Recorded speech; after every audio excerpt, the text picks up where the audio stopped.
एक ओनर जिसको पैसों की बहुत प्रॉब्लम थी, जिस जगह पर वो काम करते थे, उस ओनर के डेथ के बाद अचानक से उन्हें सारी प्रॉपर्टी मिल जाती है। इस प्रॉपर्टी के साथ बहुत सारे सीक्रेट्स निकले। क्या एक दूसरे पर भी ट्रस्ट कर सकते हैं? या आज की हमारी 2020 की मूवी डेंजरस लाइज, इसमें हम देखेंगे। इसमें अलग अलग टर्न्स आते हैं और लास्ट का पेबैक भी बहुत अच्छा है, तो लास्ट तक इस वीडियो को जरूर देखिएगा। अब बिना किसी देरी के एक्सप्लेनेशन स्टार्ट करते हैं। मूवी स्टार्ट होती है और हम हमारी मेन कैरेक्टर जिसका नाम है केटी, इसे एक डाइनर में काम करता हुआ देख सकते हैं।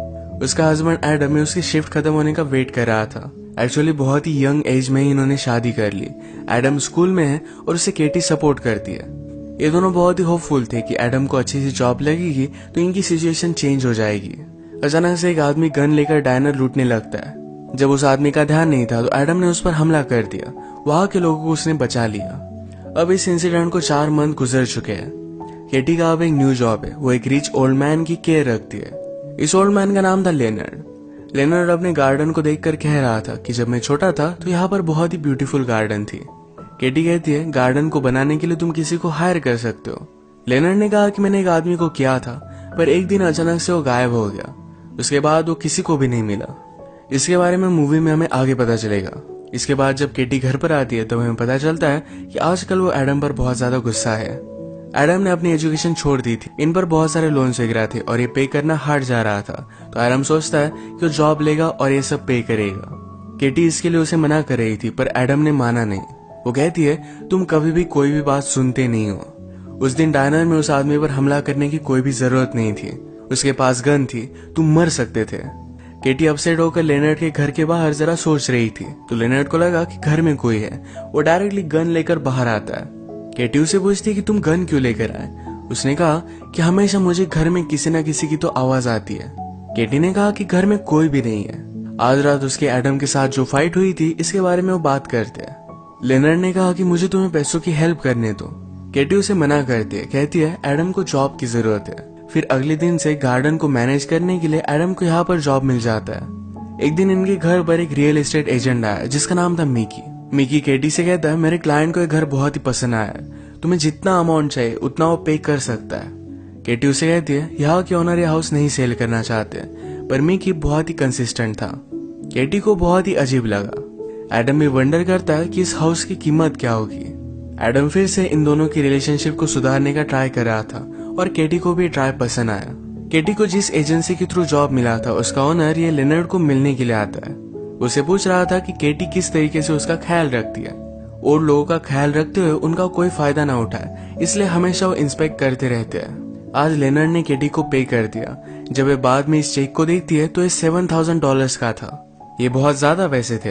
ये दोनों फिगर आउट नहीं कर पाते कि ऐसा कैसे हुआ। फिर केटी को याद आता है कि उसने लेनर्ड से उनकी फाइनेंशियल सिचुएशन के बारे में बात की थी। वो कहती है, हमें फिर से वापस जाना पड़ेगा, हमें पैसे नहीं ले सकते। पर आज बहुत ही लेट हो चुका था। अगर उन्होंने बिल्स वगैरह पे नहीं किए तो उनकी बिजली कट जाएगी। तो एडम कहता है, आज हम इस चेक को डिपॉजिट कर देते हैं, बाकी पैसे वापस कर देंगे। अगले दिन केटी लेनर्ड के यहाँ जब काम पर आई तो उसकी डेथ हो चुकी थी। ये नेचुरल डेथ थी। केटी को बहुत बुरा लगता है। एडम उसके पास आया तो लेनर्ड के हाथ में एक चाबी थी। वो वंडर करता है कि चाबी किसकी है। उसने एक बॉक्स खोलकर देखा जिसमें लेनर्ड की बहुत सारी चीजें थी। इसमें वो लेनर्ड की गर्लफ्रेंड के फोटो देखता है। वो जब यंग थी तभी उसका एक्सीडेंट हो गया था, इसीलिए लेनर्ड ने कभी भी शादी नहीं की। इसी बॉक्स के नीचे उन्हें बहुत सारे पैसे मिले। अब ये दोनों डिस्कस करते कि इसका करना क्या पड़ेगा। एडम कहता है कि अगर हमने इस पैसों के बारे में किसी को भी बता दिया तो पैसे कहीं ना कहीं पुलिस के लॉकर में पड़ेंगे। हमें इन पैसों की बहुत जरूरत है। केटी भी इसके लिए एग्री करती है।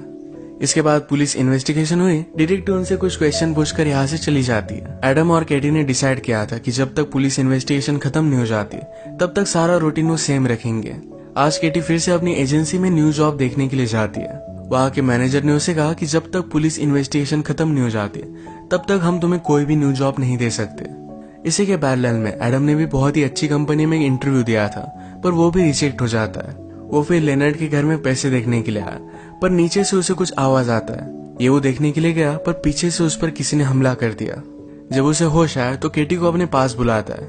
केटी सोच रही थी कि एडम पर किसी ने हमला क्यों किया। एडम कहता है क्योंकि हमें जो पैसे मिले वो $100,000 है, उसने काउंट किए थे। एडम को लगता है कि पहले घर में किसी ने काम किया होगा, उसे इस पैसों के बारे में पता होगा। लेनर्ड ने पहले कहा था कि उसने गार्डनर को हायर किया था, शायद ही वो हो सकता है। अबे पैसे यहाँ रखना सेफ नहीं, तो एक लॉकर रेंट कर वहां वो रख कर आते हैं। जब ये दोनों यहाँ से जा रहे थे तो मिकी, जो एक रियल एस्टेट एजेंट है भी या नहीं, ये उन दोनों पर नजर रख रहा था। ये दोनों आज बहुत ही खुश थे तो घर आकर इंटीमेट हो जाते। लास्ट फॉर्मेलिटीज कंप्लीट करने के लिए डिटेक्टिव ने केटी को पुलिस स्टेशन बुलाया। डिटेक्टिव कहती है कि लेनर्ड की बॉडी का क्या किया जाए। केटी कहती है कि वो चाहता था कि उसकी एशेस ही उसके गार्डन में स्प्रेड हो जाए। लेनर्ड का इस दुनिया में कोई भी नहीं, तो इसकी विश केटी कंप्लीट करेगी। इसके लिए बहुत सारे पैसे लगेंगे, फिर भी ये पे करने के लिए केटी रेडी थी। ये बात डिटेक्टिव को जरा अजीब लगी।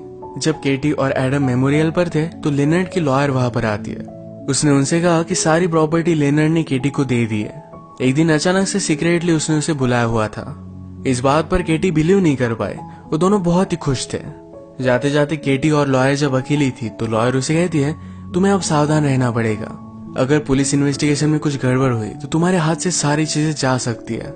सारी प्रॉपर्टी तुम्हें मिली, इस बात से एडम को भी प्रॉब्लम हो सकता है। तुम्हें जरा सावधान रहना पड़ेगा। एडम और केटी अपने फ्यूचर को लेकर बहुत खुश थे, अलग अलग प्लानिंग्स बनाते। अगले ही दिन ये लेनर्ड के घर में मूव इन हो गए थे। एडम को पुलिस स्टेशन से कॉल आया और उसे मिलने के लिए बुलाया गया था। जब वो वहां पर पहुंचा तो उसे पता चलता है कि उसे किसी ने भी कॉल नहीं किया था। ये बात डिटेक्टिव ने नोटिस की। उसे लगता है कि एडम कुछ ना कुछ तो सस्पिशियस है। आज केटी से मिलने के लिए फिर से मिकी घर पर आया था। वो कहता है कि मुझे लेनर्ड के बारे में पता चला। अब ये प्रॉपर्टी किसी न किसी को तो सेल करनी ही पड़ेगी। केटी कहती कि सारी प्रॉपर्टी मुझे मिली है और मैं सेल नहीं करने वाली। मिकी इस बात पर बिलीव नहीं करता। वो कहता है इस तरीके की विल कोई भी बना सकता है, मेरी तुम पर नजर रहेगी। केटी ने कहा कि अब नेक्स्ट बार तुम मेरे लॉयर से बात करोगे। रात में केटी डिस्टर्ब थी। एडम को इस सारी चीजों के बारे में बताती है। एडम कहता है हमें मिकी को इग्नोर करना चाहिए। जितनी कम चीजें हमारी और पुलिस इन्वेस्टिगेशन में हो उतना ही अच्छा होगा।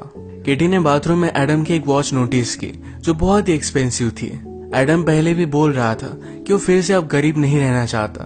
केटी ने उससे कहा था कि इस तरीके की कोई भी चीजें उन्हें नहीं करनी है, सब कुछ नॉर्मल दिखना चाहिए, पर एडम ये बात मान नहीं रहा। अगले दिन इन्वेस्टिगेशन करते हुए डिटेक्टिव केटी के पास आए तो उसे पता चलता है कि केटी को एक घर मिल चुका है।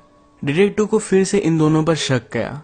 उसने इन्वेस्टिगेशन की। लेनर्ड ने केटी को $7,000 का चेक दिया था। इसके बारे में उसे पता चला। वो उन पर और भी ज्यादा शक करने लगती है। आजकल सारी चीजों को लेकर केटी जरा डर रही थी। वो लेनर्ड के ऑफिस में ढूंढती है कि उसने इतने सारे पैसे रखे क्यों थे। एडम कहता है कि अब फर्क क्या पड़ता है, इस बात को तुम जाने भी दो।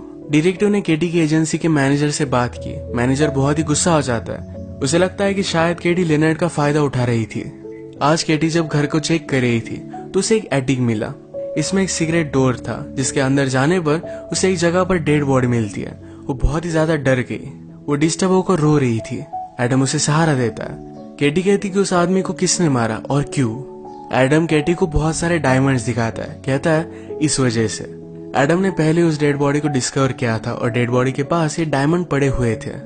केटी को लगता है कि जो गार्डनर यहाँ पर काम करता था शायद ये वही है।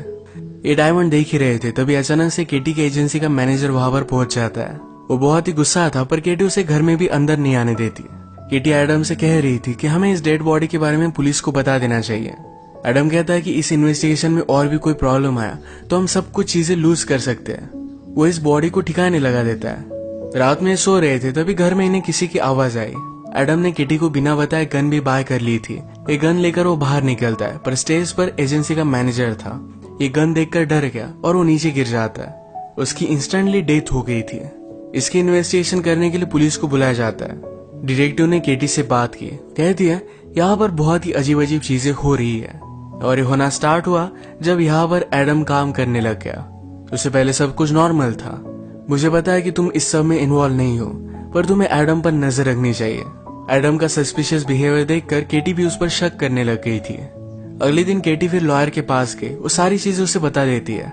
लॉयर ने कहा कि अगर पुलिस को लगता है कि एडम ने ये सब किया होगा तो घर की तलाशी लेंगे। तुम्हें सारी चीजें बहुत ही सेफ रखनी पड़ेगी। केटी फिर लॉयर के साथ जहाँ पर लॉकर रखा हुआ था वहां पर जाकर चेक करती है तो लॉकर में कोई भी पैसे नहीं है। लॉयर कहती कि एडम तुम्हें धोखा दे रहा है, वो जल्दी से यहाँ से भाग जाएगा। केटी घर पर आई तो एडम सारे पैसे लेकर पैकिंग कर रहा था। एडम उसे कहता है कि मुझे कई दिनों से लग रहा था कि मेरा कोई पीछा कर रहा है। मैंने उस रियल एस्टेट एजेंट के बारे में और भी जानकारी निकाली। उसने एक्चुअल में एक रॉबरी की थी। ये रॉबरी उसी डायमंड्स की थी। इस रॉबरी में उसका पार्टनर वो गार्डनर था पर उसे पुलिस ने शॉट किया था। उसे छुपने के लिए लेनर्ड के घर में बहुत ही अच्छी जगह थी, तो यही आकर वो छुप गया। मिकी बहुत ही डेंजरस है, वो इन्हें भी मार सकता है, तो ये दोनों मिलकर यहाँ से भाग रहे थे। अचानक से मिकी इनके घर में घुस आया। उसने केटी पर गन लगा दी। वो पूछता है कि डायमंड्स कहाँ है। एडम ने भी अपनी गन निकाल ली, कहता है कि उसे जाने दो। मिकी एडम को शूट कर देता है। एडम बहुत ज्यादा इंजर्ड हो चुका था। मिकी उसे देखने के लिए गया, पर एडम भी उसे शूट कर देता है। केटी उसके पास आई। एडम की हालत बहुत ही खराब थी, वो बहुत रोती है। उसके पास ही एडम की डेथ हो गई। उसे बहुत बुरा लगता है कि उसने एडम पर शक किया था। केटी को ढूंढते हुए लॉयर उसके पास आई। जो भी हुआ ये सब बातें केटी लॉयर को बताती है। लॉयर कहती है कि मिकी बहुत ही स्टूपिड था, उसे छोटा सा काम भी करना नहीं आया। वो बातों बातों में डायमंड्स की वर्थ बता देती है, जो $3 मिलियन थी। केटी को इस बात पर शक आया, तो लॉयर ने भी सब कुछ बातें बता दी। उसने कहा कि मैं मिकी को रिप्रेजेंट कर रही थी। वो अपनी सिचुएशन से तंग आ गई थी, तो इसी वजह से मिकी को रॉबरी में उसने हेल्प की थी। अब वो केटी पर गन लगाती, कहती कि डायमंड्स कहाँ है। वो उसे मारने वाली थी, तभी डिटेक्टिव वहां पर पहुंचकर लॉयर को मार देती है। केटी ने ऑलरेडी डिटेक्टिव को कॉल लगा दिया था। और इसके बाद 4 मंथ्स गुजर चुके हैं। हम देखते हैं कि केटी प्रेग्नेंट थी। उसके पास डिटेक्टिव आई। डिटेक्टिव उसे बेबी के लिए कांग्रेचुलेट करती है। केटी ने कहा कि अब भी मुझे डायमंड्स के बारे में कुछ भी पता नहीं, एडम ने ही उन्हें सेफ रखे थे। इसके बाद डिटेक्टिव यहाँ से चलेगी। हम केटी को लेनर्ड की गार्डन को मेंटेन करता देखते हैं। यहाँ पेड़ के नीचे कुछ पानी गिरा और यहीं पर हम डायमंड को देख सकते हैं। ये डायमंड अब केटी को मिल चुके थे। पुलिस केस भी खत्म हो चुकी है, अब उसे कोई भी प्रॉब्लम नहीं आएगा। इसी के साथ इस मूवी का एंड हो जाता है। अगर आपको वीडियो अच्छा लगा तो प्लीज इसे लाइक और कमेंट जरूर कर दीजिएगा। मैं बहुत सारी मूवीज लेकर आता रहता हूँ, तो प्लीज इस चैनल को सब्सक्राइब कर दीजिए और बेल नोटिफिकेशन आइकन दबाना मत भूलिएगा। हम फिर से मिलेंगे और एक नई मूवी के साथ। तब तक के लिए थैंक यू और आप अपने आप का ख्याल रखिए।